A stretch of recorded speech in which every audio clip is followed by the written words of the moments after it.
자, 210쪽 서민문화의 발달 보겠습니다. 발달은 형성이구나. 네.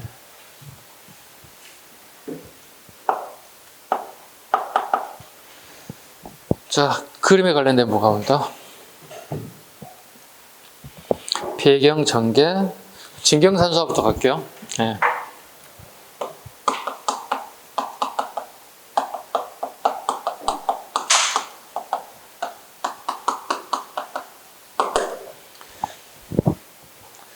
가끔 나도 이렇게 유튜브를 검색하다 보면 타 학원의 선생님들이 동영상이 올라오는 경우가 있어요. 네. 뭐지? 이 선생님 강의 잘하나 틀어보는 경우가 있어요. 이렇게 탁 엔터 누르는 경우가 있거든요. 근데 모 선생님께서 여러 번 이 분야에 잘못된 선생님들 여러 사람을 발견했거든요. 그렇다고 제가 그분들한테 전화해가지고 학원에 전화해서 그 선생님 바꿔주세요. 이거 설명 잘못해서 얘기할 수도 없는 거잖아요.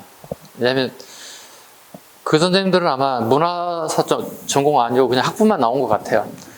그래서 이제 대학원에서 문화사를 전공하기 때문에 이걸 설명을 잘못하면 한눈에 팍 들어온단 말이야. 이거 우리가 초, 중, 고등학교 미술 시간에 그랬던 거예요.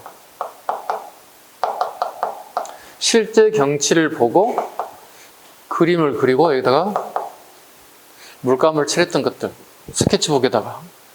우리 초중학교, 중학교 때 어떻게 항상 학교 갈 때 미술 시간 되면 가져가야 되는 것도 있잖아요. 그래서 보통 학교 주변이라든가 뭐 야외에 나간다든가 이렇게 해서 스케치에다 이렇게 그림을 그리고 물감을 칠했던 건 나죠. 그게 실제 경치를 그린 산수화예요. 예. 진경산수화는 완전 달라요. 그 밑에 봐보세요. 자, 진경산수화 읽어볼게요. 18세기 등장했다. 중국 남종과 북종의 학법을 고루 수용하여 새롭게 창안하였다. 우리 고유의 자연과 풍속을 대상으로 했다. 자, 이렇게 하면 여러분들이 설명을 이렇게 읽어버리면 여러분들 이해할 수 없다는 거야. 자, 일단 기본적으로 18세기 등장했다는 거 하나 잡아야 될 것 같고, 그러니까 남종과 북종을 섞여서 들었던 뜻이에요.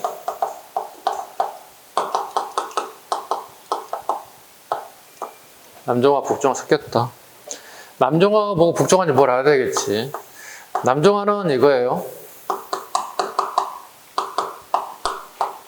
사대부들이 그린 그림을 갖다가 얘기하고요. 북종화는 전문 하원들이 그린 그림을 갖다가 얘기해요. 이 두 개 섞였다는 뜻이에요. 그리고 이 그림의 핵심 기본이에요. 화가가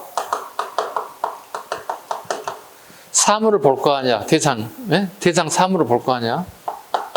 대상 사물을 보고 똑같이 그리는 게 아니야.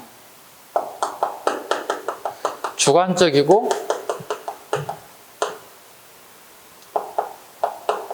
과장되게 그림을 갖다가 이걸 북종화라 불러요. 아니, 진경산수화라 불러요. 오케이? 그게 대표적인 게 누구냐? 진경산수의 이게 정선이에요. 겸재정선이에요.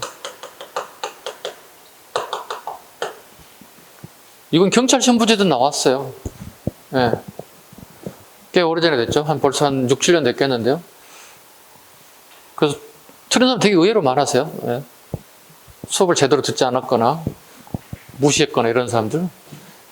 겸재정선은 보시죠. 이렇게도 나왔죠. 또 지문에 이런 경우 또 있습니다. 겸재정선의 그림을 보면 서민들의 문화를 잘 이해할 수 있다. 이거 틀려요. 이 사람은 양반이에요. 출신이. 양반이에요. 양반입니다. 서민을 잘 표현하였다. 이건 틀린 지문이에요. 양반이 어떻게 서민의 문화를 잘 이해합니까? 서민이 서민의 문화를 잘 이해하지. 그러니까 시험은 도대체 어떻게 나올까? 기출은 우리 어떻게 가장 좋은 자료가 되는 거잖아요. 예. 그래서 수험생 입장에서는 기본 이론도 해야 되는 거고 기출문제 분석도 해야만이 포인트가 뭔지를 찾아낼 수 있어야 되겠죠. 정선 갑니다. 겸재정선. 진경산수화는 자연을 그대로 묘사한 것이 아닌 자연에서 느끼는 인간의 주관에 들어가야 되겠죠. 주관적 흥취를 과장해 줍니다. 그림 독자적, 자주적인 그림입니다. 그 진경산수화의 가장 핵심이 뭐냐면, 그림을 보는 시점이 되게 중요하다고 얘기해요. 책에 막 나오지 않는 것은 얘기하고 있죠. 시점이라고 하는 것은 내가 어디서 보느냐는 얘기야. 그 사물을 갖다가. 그걸 시점이라고 불러요. 자, 우리 보시면 여러분들 시계 보이시잖아요. 그죠? 저 오른쪽 벽에 시계 보이시잖아요.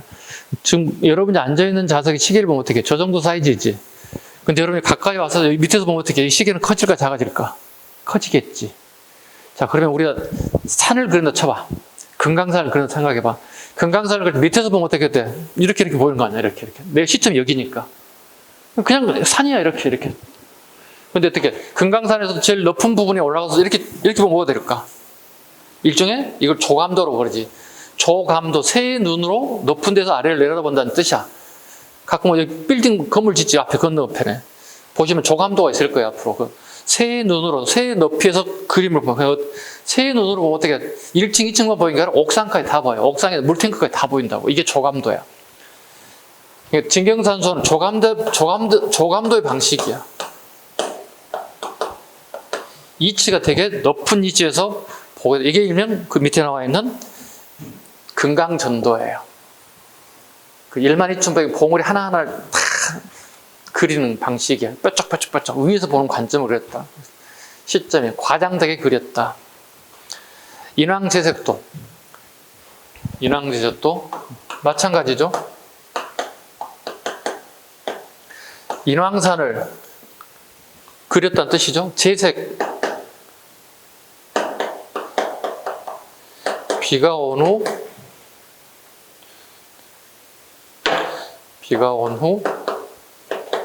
비가 갠 모습을 그린 게 한자로 제색이라는 단어를 쓰죠. 비 갠 후의 모습을 그렸다. 과장되게 그렸다. 구름이 잔뜩 껴있는 모습을 그렸다. 금강전도는 금강산에 다녀온 다음에 스케치를 갖다가 1년 뒤에 발견한 다음에 다시 그림을 그린 거고, 인왕제석도는 정선이 인왕산 부근에 태어나서 성장했어요. 그러니까 이 사람은 인왕산을 안 보고도 그릴 수 있는 인물이에요. 왜? 수십 년을 보고 자란 사람이잖아요. 그 밑에 태어나고 성장했으니까. 인왕산에 비가 오고 난 다음에 비갠 모습에 구름이 잔뜩 껴있는 모습을 그렸다. 박연폭포. 개정해가 유명한 박연폭포, 서경덕, 황진이 송도 삼절이라 부르잖아요. 그죠? 처음 들어봐? 처음 들어는 얘기해. 송도는 개성을 얘기해. 개성이 유명한 세 가지가 있다. 송도 삼절이라 부르죠. 서경덕과 그의 제자 황진이, 박연폭포 세 가지가 있죠. 박연폭포를 가서 보고 느낀 감정을 과장되게 그렸다. 박연폭도라고 합니다. 오케이? 네. 김홍도 갑니다. 단원 김홍도가 봅니다. 정조의 화성행차도 그 정조 시기에 유일하게 우리 하가들이 나오는 인물 중 하나가 이제 김홍도인데요. 정조와 김홍도는 되게 단짝이에요. 친구처럼 잘 지냈고 저녁에 김홍도 술 잘 먹었나 봐요. 그래서 저녁에 술 친구 중에 한 사람이 김홍도입니다. 정조의 화성행차도 중요한 황실 행사 장면을 묘사해 의기에 남겼다. 의기에 읽었습니다. 화성행차 의기 총 책임자였습니다. 혼자 다 그리는 게 아니고요. 그 하원들을 전부 다 파트별로 전문화 시켰어요. 누구는 길을 그리고, 누구는 거기 사람을 그리고, 누구는 거기서 채색을 하고, 이렇게 오토메이션화 시켜서 이렇게 탁탁탁 자기 분야만 그릴 수 있게끔 해서 완전 총 책임자가 김홍도였다. 아마 이거 시험에 나왔나? 아직 안 나왔지. 그 사료를 제시할 거야. 왕궁에서 출발해서 어디를 건너서 노량진을 배를 타고 노량진을 건너갖고 노량진 어디를 통해서 어디를 화성까지 가는 내용 나올 거야. 그럼 이거 던져주고 이런 실제로 화성 행차 어느 길 어느 도로를 지나면서 어디까지 갔다는 걸 쭉 나열해 줄 거야. 그럼 이 사람과 관련된 사람의 업적으로 오는 거 뭐야? 정조 업적 골라야 내성 문제 나올 거야. 다 가르쳐서 틀기만 해봐. 하여튼 정선의 진경산수와는 달리 자연을 그대로 표현하는 실경산수야. 이해 갔어 이제? 진경산수, 실경산수. 대표적인 총석정도 여러분 잘 모를 거야 이거. 소림명월도. 선생님이 개인적으로 제일 좋아하는 것 중에 김홍도의 소림명월도를 제일 좋아합니다. 모르겠지만 여러분들은. 여러분이 잘하는 거 뭐야? 씨름, 대장간 뭐 이런 거죠. 예, 여러분 아는 것은 서당도, 씨름도 2개만 밑줄고, 네, 우리 9급 수준에 나올 수 있는 게 그것밖에 안 되겠어. 김득신, 긍제라고 합니다. 호가, 긍제. 도화서 출신으로 인물호가 풍속가를 잘 그렸다. 현재, 심사정, 겸재, 정선관계, 이용조대 3제로 불렸다. 제자가 3개가 들어가 있죠. 긍제, 현재, 겸재, 이용조대 3제로 불렸다. 이런 것은 옛날에 군무원 시험 볼 때 이런 게 나왔습니다. 예. 조선 후기에 하가 중에 3제에 포함되지 않는 사람, 이렇게 군무원 시험 같은 데 나오기도 합니다. 아주 되게 심플하게 나오죠. 실은 이런 문제가 더 어려워요, 여러분들. 그렇지 않나요? 이런 얘기 나요. 이거 배운 거니까 쉽게 접할 수 있는데 다음 중 3제에 포함되지 않는 인물이 누군가 어떻게 알아 그걸? 그때는 그런 식의 문제였어요. 되게 옛날 문제가 쉬운 듯 하면서 어려워요. 김홍도보다 섬세하고 부드러운 느낌의 선을 구사했고 역동적인 순간 표현을 잘했다. 그 대표적인 게 파적도. 재작년 기출이에요. 2021년 기출이에요. 파적도. 적막함이 깨졌다는 뜻이에요. 한자로. 해석 나와 있습니다. 볼까요? 고양이가 병아리를 들고 달아나는 한적한 농가의 적막함이 깨어지는 순간에 전경을 잘 그렸습니다. 재작년 2021년 기출이겠죠. 그러니까 우리 추수가 끝나고 난 다음에 부부가 마당에, 시골 마당에 이렇게 벤치에 이렇게 앉아 있어요. 이렇게 아주 한가한 모습이죠. 그러니까 고양이가 이렇게 있고 앞에 닭과 병아리들이 모이를 쫓는 모습을 이렇게 그렸다고. 그런데 순간 고양이가 잽싸게 움직여서 병아리를 낚아채고 도망가는 모습을 순간 스냅사진을 콱 찍었어. 깜짝 놀라는 모습, 서프라이즈하는 모습, 부부가. 아니, 정겹게 놀던 이 적막함, 고요함이 깨져버렸다는 거. 이거 파적도라 불러요. 그게 유명한 글입니다. 신윤복. 양반과 부녀자의 생활과 유흥, 남녀 사이의 애정 등을 해학적으로 묘사했다. 신윤복의 하풍은 이후 민화에 되게 영향을 많이 주게 되었다. 김홍도하고 신윤복은 같은 도화서 하원이에요. 그러니까 김홍도는 요즘 치면 도화서 짱 정도 된다면 신윤복은 이제 들어간 지 얼마 되지 않은 중견급 정도 해당되는 같은 시대를 살았던 인물이기도 합니다. 해온이라고도 하고요. 그 다음에 여인도, 단호풍정, 오라정인, 미인도 등을 주로 도시의 여인의 묘사를 했다. 신윤복이 주로 이제 풍자적인 풍속가를 되게 많이 그렸어요. 그 얘기는 뭐냐면 하가의 눈에 붙이는 세태. 양반들이 여자들을 데리고 집에 들어가서 술 먹고 껴안고 노는 모습들, 그 다음에 배를 빌려서 배에다 술통을 싣고 가서 기생들을 싣고 가서 술 먹고 춤추고 하는 이런 모습들. 그러니까 양반들이라고 하는 어떤 기득권 세력들의 도덕적 모순을 그렸어요. 쉽게 얘기하면. 그러니까 양반 입내하고 되게 고상한 척 하는데 하는 짓은 똑같이 하는 짓 별 차이가 없다는 걸 갖다가 은유적으로 잘 보여준 것 중에 하나가 김홍도 그림에서 볼 수 있습니다. 일종의 사회적 비판적 시각을 보여주고 있는 것 중에 하나가 신윤복. 대표적인 여인도, 단호풍정, 월하정인, 달빛 밑에 데이트하는 모습들, 그 다음에 미인도 등을 그렸다. 강세양, 영통골 입구도, 서양화 기법, 밑줄 긋습니다. 서양화 기법. 한국적인 남종 문인화풍을 정착시켰다. 김홍도의 스승으로 서양 수채화의 기법을 동양화에 접목하고 원근법을 도입. 원근법 밑줄 긋습니다. 강세양. 19세기 갑니다. 오른쪽 페이지 211쪽. 전체 풍을 볼까요? 실학적 학풍이 쇠퇴하고 복고적 학풍, 중국 문인학풍이 다시 등장하게 됐다. 장승업, 별표, 빈출. 강렬한 필법과 채색법을 이용한 군마도, 알아야 돼. 밑줄 그어야 돼. 군마도. 뒤에 군마도가 있나 보자. 아쉽게 군마도가 빠져있다. 그 다음에 삼인문년도, 호치도, 독수리 그림 등의 작품을 남겼다. 안견, 김홍도와 함께 조선 3대 화가로 부른다. 이런 문제가 어렵다고. 조선의 3대 화가가 아닌 사람 이런 식이 나오면 되게 어려워져. 그렇게 나오진 않을 거예요, 공무원 시험에. 예. 장승업은 약간 속된 말로 하면 약간 또라이끼가 좀 있는 인물이야. 원래 이 사람은 그림을 전문적으로 누구에게 배운 사람이 아니에요. 그러니까 자기 집안 대대로 이렇게 중인 계급에서 주로 받는 게 그림 그리는 거거든. 그러니까 아버지가 하원이면 계속 물려받는 건데, 이 사람은 그 하구 파는 데 있지, 하방이 있지. 뭐 그림 도는 거, 캔버스랑 거 파는 데 있잖아. 물감 팔고. 거기 요즘에 지금 알바생으로 들어간 거야.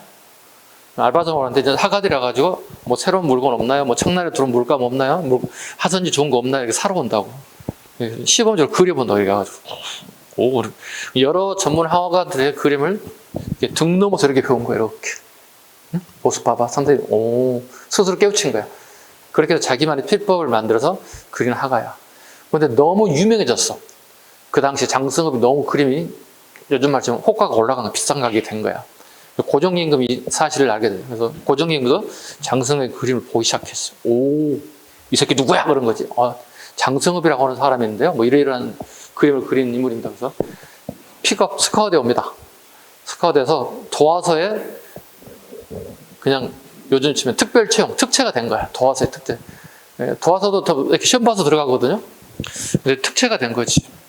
장승업이 안 가려고 해요. 궁궐에 들어가려고 하지. 거부해요. 근데 왕명이 때문에 가야 되잖아요. 가는데 이제 왕이 특별하게 집 독채를 하나 주게 된다. 너는 그러면 여기서 그림만 그려. 근데 여기서 그림 한 점을 못 그려요. 비유적으로 하면 열심히 이렇게 세상을 날아다니던 새가 새장 안에 갇히게 되면 나올 수 있나? 그 좁은 공간에 밖에 날 수 없잖아요. 그러니까 장승업이 그런 답답함을 느꼈을 거예요. 그러니까 자기 표현하고 싶은 거 마음대로 이렇게 사상의 자유라든가 표현의 자유가 널려있는 세상의 모든 그림을 그렸던 사람이 갇히니까 못 그렸던 거예요. 결국은 탈출해요. 궁궐을 넘어 탈출해버려요. 그리고 전국을 유람하게 되면서 그림을 그리게 하겠어요. 그러면 전국 이 사대부 지역안에서 장승업을 전부 다 이렇게 유치하려고 해요. 우리 집에서 1년 동안 먹고 자고 하세요. 우리 집에 6개월 동안 먹고 자고 하세요. 다 숙식을 다 해결을 시켜줘.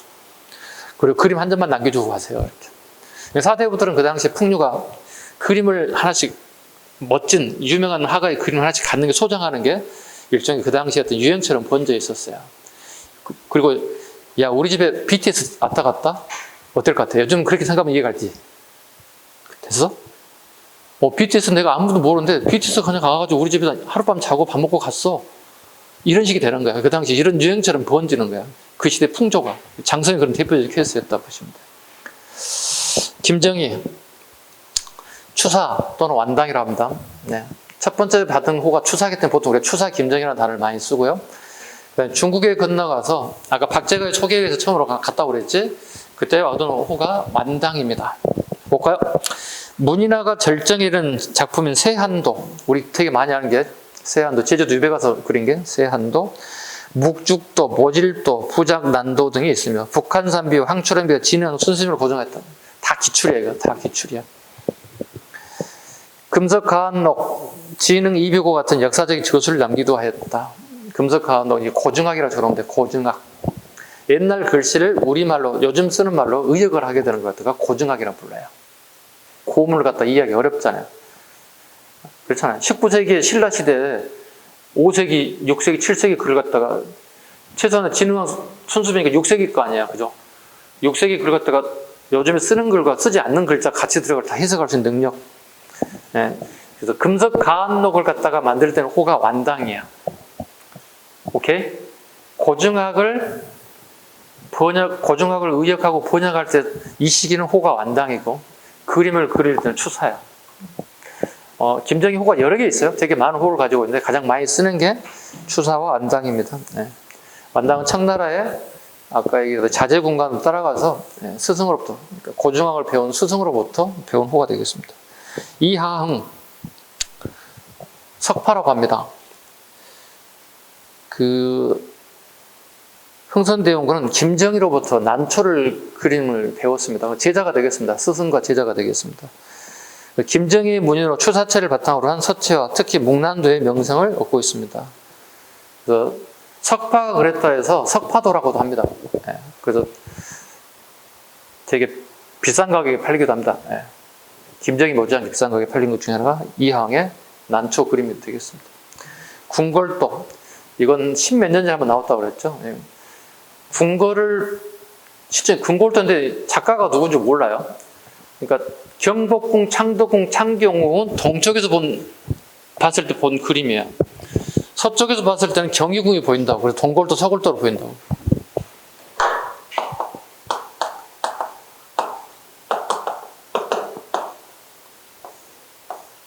동쪽의 궁궐, 서쪽의 궁궐이라는 뜻이 되는 이게 뭐야? 경복궁, 창덕궁, 창경궁. 이 그림을 그린 거예요. 여기는 경희궁이 되겠죠. 요거만 구분하면 돼요. 네. 여러분 나중에 궁궐을 혹시 답사할 기회가 있다면 네. 동쪽에서도 봤을 때 경복궁, 창덕궁, 창경궁이 다 보이고 한참 멀리 떨어져 있죠. 한참 10분 이상 걸어갔을 때 네. 서쪽에서 봤을 때 경희궁이 보이겠죠. 뭐 요즘에는 국가직, 지방직 관계없이 궁궐에 대한 내용이 시험에 계속 나오기 때문에 선생님도 여러분들 모의고사 때 궁궐에 대한 얘기를 계속 출제를 하고 있거든요. 틀려도 괜찮은 계속 문제를 푸셔서 틀리셔도 괜찮습니다. 그리고 해설을 꼭 보시면 됩니다. 미나가입니다. 일본인 학자 야나기 무니오시가 처음 미나라고 명명하여서 작가와 연대가 알려지지 않았습니다. 소재, 한국의 자연, 농경, 무속, 풍속, 산수화, 인문화, 동물화, 하조화 쩍쩍쩍 다 그랬습니다. 특징, 서민들의 기원과 소망, 우화적, 기후적 서민 생활과 한국 정서의 표현을 했다. 조선 후기 서민층의 의식성장에 이바지했다. 네, 그거 밑줄 거네요. 서민층의 의식성장에 이바지했다. 첫째, 야나기 무네오시가 일제강점기에 우리나라에 왔어요. 양반집 같은 거 되게 아름다운 멋진 화가들이 그린 그림, 멋진 비싼 그림들이 걸려있어요.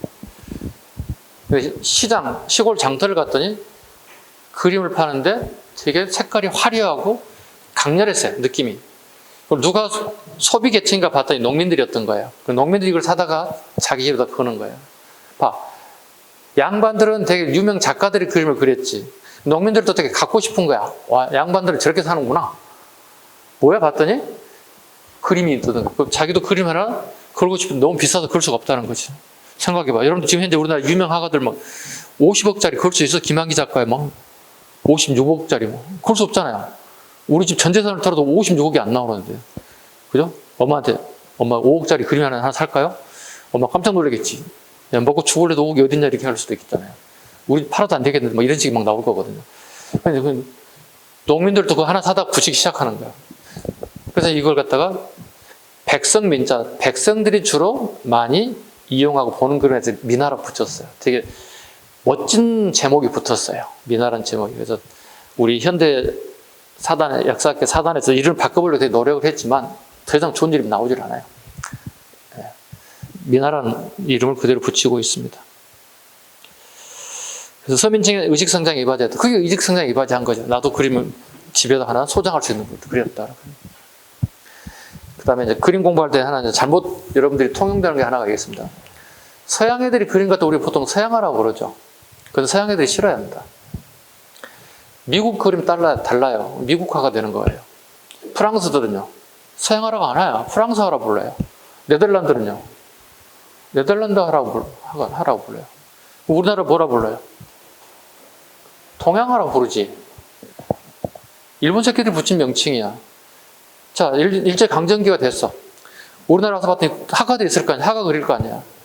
근데 일제강점기에 조선이라는 나라 사라졌잖아. 일제강점기 일제가 일본이 돼버려. 일본 제국주의가 돼버렸잖아. 그렇다고 일본화라고 할 수 없잖아. 우리나라 사람들 그린 거니까. 그럼 니네들은 그냥 동양화를 해라.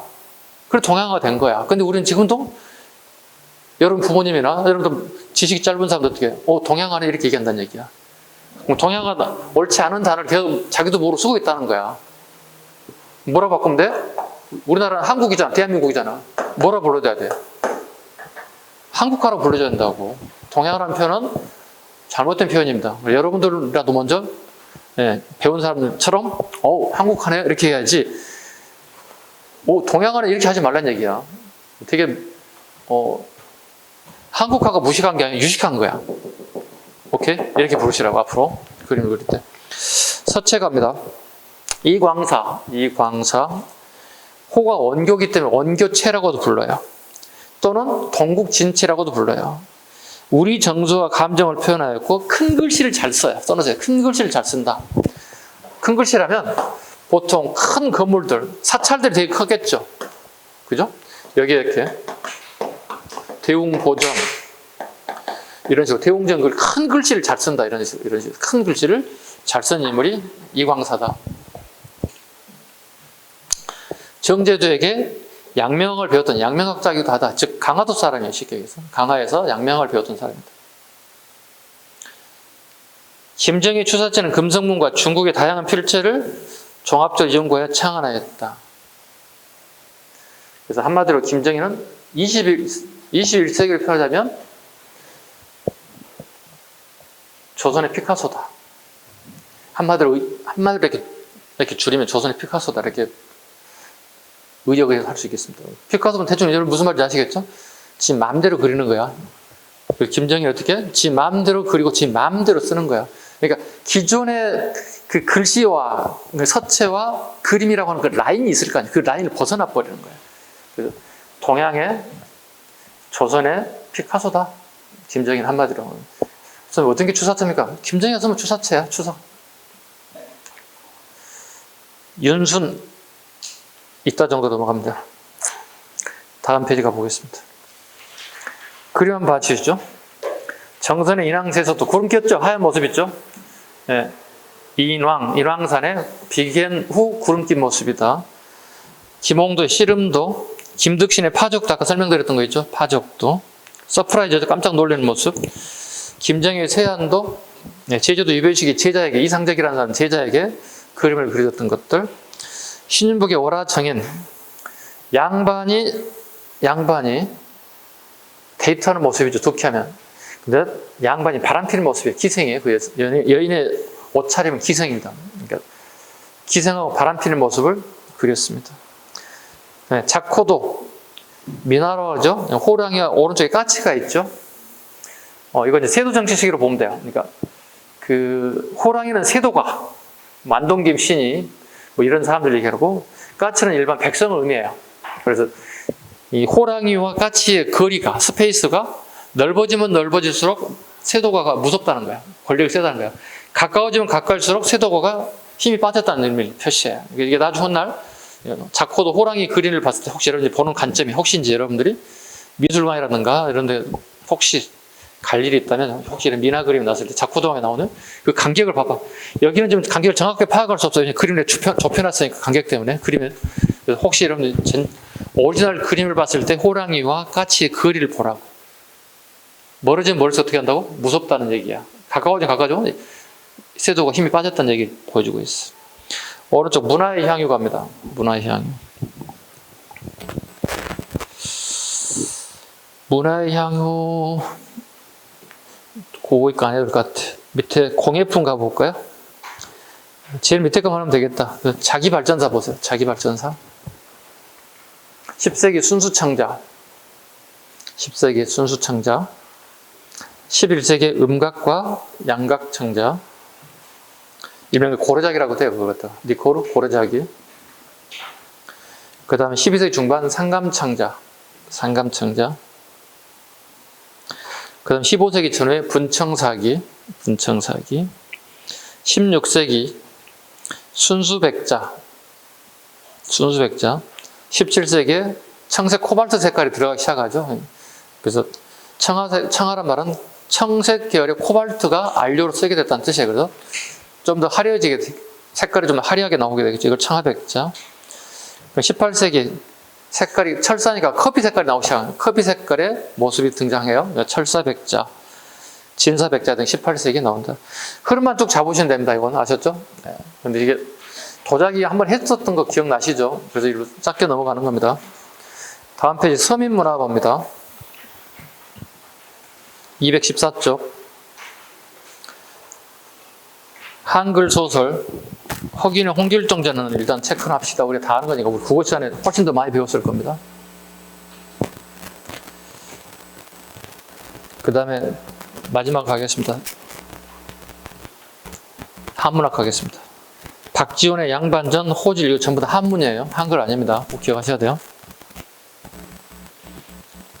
정약용 한실에 든 군정의 문란을 고발한 애절량이 체크합니다. 애절량.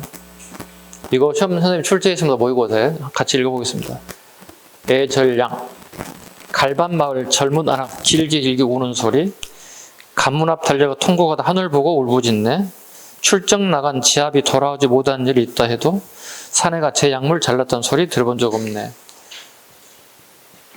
시아버지 3년상 벌써 지났고 갓난아이 베네물도 안 말랐는데 이 집 3대가 이름 군적이 올랐네. 어린아이하고 60 이상에 되신 분들은 군포 안 받잖아요. 그죠? 군적이 올 이유가 없잖아요. 하소연하려 해서 관문 문제기는 호랑이 같고 이정은 의뢰인들 애 한 끈에 처맞아 끌고 가네. 그 시골에 그 당시에 가장 큰 재산이 소란 말이죠. 농사일 필수적인 요소였으니까 처맞아 끌고 갔다는 거죠. 즉 군포를 내지 못했다는 겁니다. 국방비를 내지 못해서 끌고 가겠다는 뜻이에요. 남편이 칼을 들고 들어가더니 피가 방에 흥건하네. 스스로 부르짖길 아이 낳은 죄로구나. 애는 슬프다는 뜻이에요. 절은 절단했다는 뜻이에요. 양은 남성의 성기를 잘라버렸다는 뜻이 되는 거예요. 그 시대에 되게 비참한 모습을 표현한 시가 정약용의 애절량입니다. 자, 그렇다면 이 시대를 물어본다면 좋은 후기를 얘기하는 게 되게 쉽잖아요. 그죠? 정약용이 살던 시기는 19세기 상황이니까. 18세기 후반에서 19세기 상황이니까. 그렇다면 이 시를 던져주고, 그러면 군정의 문란이잖아. 삼정 중에서도 군정이 가장 문란한 거잖아요. 자, 봐. 삼정은 전정, 군정, 한정, 또는 한국이라 하잖아요. 그 중에 군정에 대한 얘기가 나온 게 애절량이잖아. 국방비 내지 않는다고 어떻게 해서 이거저거 다 빼앗아서 가잖아. 가장 큰 소를 빼앗아 가잖아요. 뿐만이 아니라 자기 남편이 극단적인 선택까지 했잖아요. 그죠? 그렇다면 이 애절량을 통해서 우리가 이걸 흥선대원군은 대안책을 마련해야 할 거 아니겠습니까? 이게 뭐예요?